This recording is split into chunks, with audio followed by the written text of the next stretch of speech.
Praise the Lord. கர்த்தருடைய நாம் இந்த காலை வேளையில் மகிமை அடைவதாக நாம் ஒருமித்து ஆண்டவரை நோக்கி பார்க்க இந்த காலை வேளை உதவி செய்ததுக்காக ஆண்டவருக்கு நன்றி செலுத்துகிறேன். இந்த நாளில் ஆதியாகமம் புஸ்தகம் 28ஆம் அதிகாரம் அதனுடைய 15வது வசனத்தின் கடைசி பகுதியை வாசிக்கிறேன். நான் உனக்கு சொன்னதை செய்யும் அளவும் உன்னை கைவிடுவதில்லை என்றார். யாக்கோபுக்கு ஆண்டவர் இப்படி ஒரு வார்த்தையை சொல்லும்போது, நான் உனக்கு சொன்னதை நிறைவேற்றும் அளவும் நான் உன்னை கைவிடுவதில்லை. ஹல்லேலூயா, பிரைஸ் காட். தேவன் நம்முடைய வாழ்க்கையில் எத்தனையோ வார்த்தைகளை தந்திருக்கிறார். பல வார்த்தைகள் இன்னும் பெண்டிங்கில் இருந்துட்டு இருக்கு. நம்முடைய வாழ்க்கையில் இன்னும் அது நிறைவேற இல்லை, அது எதிர்பார்த்து கொண்டு இருக்கிறோம். ஆனால் வேத வசனம் என்ன தெளிவு சொல்லுது தெரியுமா? தேவன் ஒரு வார்த்தையை சொன்னார், கர்த்தர் ஒரு வார்த்தையை சொன்னார், அது நிறைவேறுகிற வரை, அது உன் வாழ்வில் பூரணமாகிற வரை உன்னை கைவிட மாட்டார். எத்தனை சோதனைகள் வரலாம், எத்தனை வேதனைகள் வரலாம், பாடுகள் வரலாம், சத்துரு எவ்வளவு தூரம் போராடலாம், தடை செய்யலாம், பயப்படாது.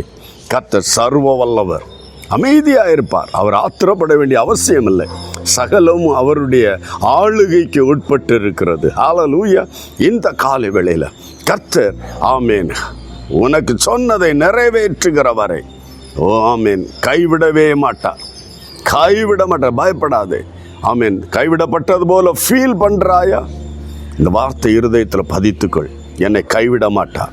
எனக்கு இந்த வார்த்தையை சொல்லியிருக்கிறார், என் வாழ்வில் இதை நிறைவேற்றுவேன் என்று சொல்லியிருக்கிறார். இது உன்னுடைய விசுவாசத்தை தைரியப்படுத்தட்டும், பலப்படுத்தட்டும். சோர்ந்து போகாது, உன்னை கைவிடுவதில்லை. கர்த்தர் உனக்கு சொன்னதை அவர் நிறைவேற்றி முடிக்கிற வரை அவர் உன்னை கைவிட மாட்டார். இந்த நாளில் அதை இருதயத்தில் பதித்துக் கொள்வோம். செபிக்கலாம். அவர் அன்பு தகப்பனே, என்னை கேட்கிற எல்லா தெய்வ பிள்ளைகளும் சோர்ந்து போயிருந்தார் ஆண்டவரே, வாக்குத்தத்தங்கள் தாமதமாகிறது. தேவன் சொன்ன அந்த வார்த்தைகள் இன்னும் என் வாழ்வில் வெளிப்படவில்லை, நிறைவேறவில்லை, சலர்ந்து போயிருக்கிறார்கள். அப்பா, இவர்களோடு இந்த வார்த்தையை அனுப்பியிருக்கிறேன்.